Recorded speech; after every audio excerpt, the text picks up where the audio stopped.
colloque de Cerisy avait comme idée de départ le désir d'une réflexion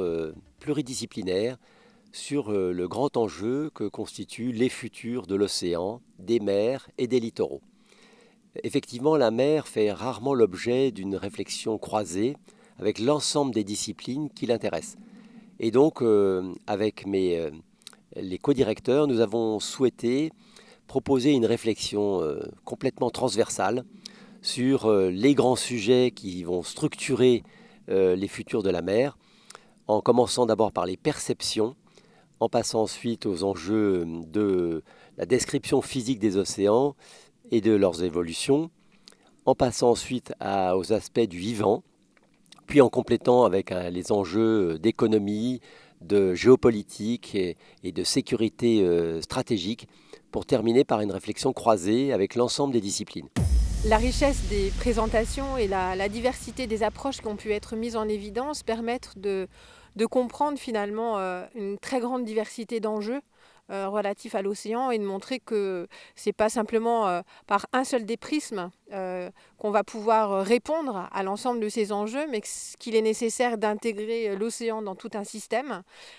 complexe et qui nécessite d'être appréhendé à travers des échelles extrêmement variables, dans la mesure où les enjeux sont variables, là aussi au niveau des échelles, en termes de temps, en termes d'espace, et en associant les différents acteurs. Mais tout cela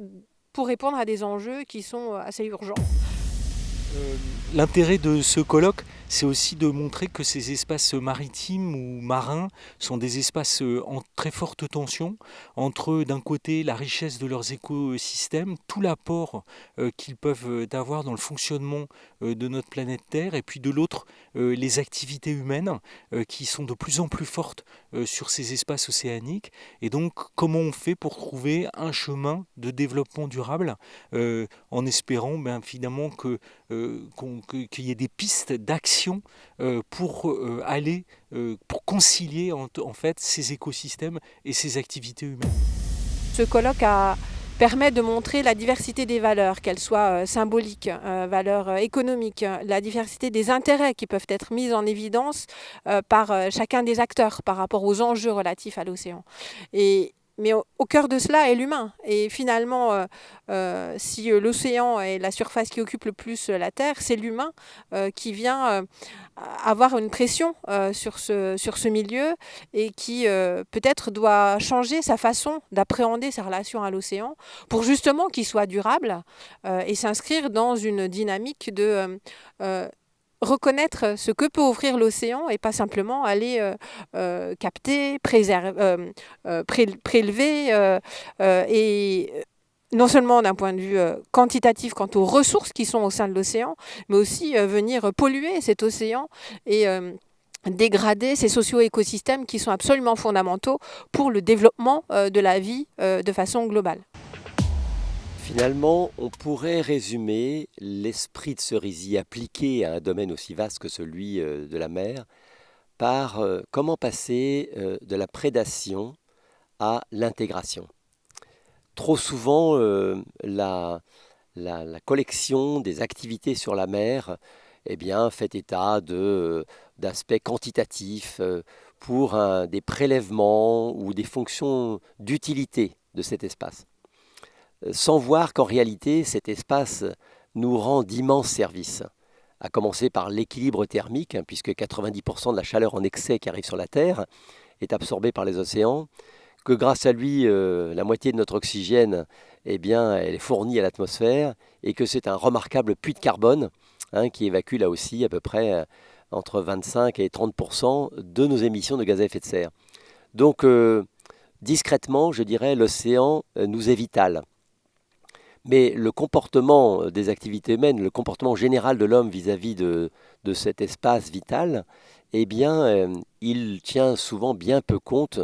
de cette nécessité de préserver ce milieu.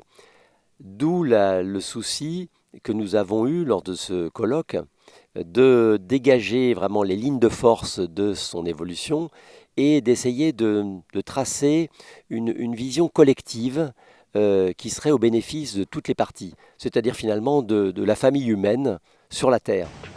Ce bien commun de l'humanité dont vient de parler Denis, il se fait avec des hommes et des femmes, c'est pas quelque chose d'abstrait. Et ici, finalement, à Cerisy, on a commencé à esquisser des pistes en étant réunis plusieurs jours ensemble pour en discuter. Et donc ça passe d'abord par des échanges entre les humains. Et puis c'est aussi des décisions qui vont devoir se prendre à différentes échelles, aussi bien à l'échelle internationale, et là encore, ça engage des hommes et des femmes, et puis, mais aussi à des échelles très locales. On est allé visiter une commune sur le littoral de la Manche, dans le Val de Serre, pour voir ce qui était fait. On a rencontré des élus, des techniciens qui travaillent au quotidien, et ça, eh bien finalement, ce sont aussi c'est cet engagement de l'homme pour trouver des solutions. Eh bien, c'est la foi dans l'humanité quelque part.